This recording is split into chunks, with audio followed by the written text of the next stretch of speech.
जय जगन्नाथ पिलामाने तुम मानकु मो यूट्यूब चैनल को स्वागत। पिलामाने आज मार्च 14 तारिख वैज्ञानिक आल्बर्ट आइनस्टाइन का जन्मदिवस ता सहित पाई दिवस। सेथिपाई वैज्ञानिक आल्बर्ट आइनस्टाइन का जीवनी उपरे मु एक वीडियो प्रस्तुत करेछि। चलंतु एबे तांको जीवनी संबंध रे पढ़ी नेबा। विश्वर सर्वकालीन महान युगपुरुष वैज्ञानिक तथा पदार्थ विज्ञानी आल्बर्ट आइनस्टाइन 1879 मसीह मार्च 14 तारिख में जर्मानीर उल्म सहर में जन्मग्रहण करथिले। पिलादिने से अन्य पिलांक ठारू टिके भिन्न थिले एवं तांकु कथा कहबाकू प्राय 3 वर्ष समय लागिथिला। किंतु किए जानिथिला से नीरव पिलाटी दिने विश्वर विज्ञान को चलचंचल करदेव। पदार्थ विज्ञान क्षेत्र में आइनस्टाइनिक अवदान अतुलनीय। तांकर किछि मुख्य गवेषणात्मक नियम मध्यरु प्रथमे आपेक्षिकता तत्व 1905 मसीह बाहर करथिले। एही तत्व अनुसार समय और स्थान स्थिर नुहंती। से दर्शाइथिले जे आलोकर वेग सर्वदा समान रहे। द्वितीय द्रव्यमान शक्ति समीकरण E=mc²। यह विज्ञान जगतर सबुठारु प्रसिद्ध सूत्र। यह दर्शाए जे द्रव्यमान मास को शक्ति रे रूपांतरण करा जाय पारिबो।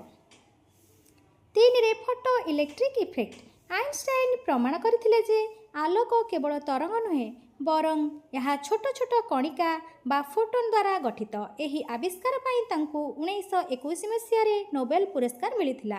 आहुरी मध्य ब्राउनियन गति क्वांटम मेकानिक्स भली अनेक आविष्कार करी विज्ञानर विकास क्षेत्र में मुख्य भूमिका ग्रहण करथिले।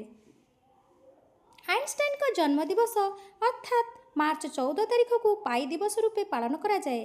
कारण गणितर स्थिरांक पाई र मूल्य प्राय 3.14 होइथिबारु मार्च 14 तृतीय मासर 14 तारिख को विश्वव्यापी पाई दिवस रूपे पालन करा जाउछि। केवल विज्ञान नुहे से जड़े मानवतावादी व्यक्ति थिले। से सर्वदा विश्व शांति और प्रेमर वार्ता देउथिले। से कहूथिले कल्पना शक्ति ज्ञान ठारू अधिक गुरुत्वपूर्ण। तांको जीवनरू आमे शिक्षा पाई थाउ जे जिज्ञासु मनोभाव और निरंतर परिश्रम द्वारा असंभव को संभव करा जाई पारे।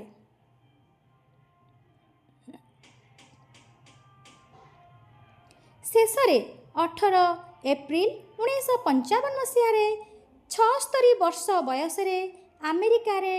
अमेरिका ठारे आल्बर्ट आइनस्टाइन का मृत्यु होइथिला। आसंतु आमे सेई महान वैज्ञानिक को प्रणाम करिबा एवं तांकर वैज्ञानिक दृष्टिकोण को आपणैबा।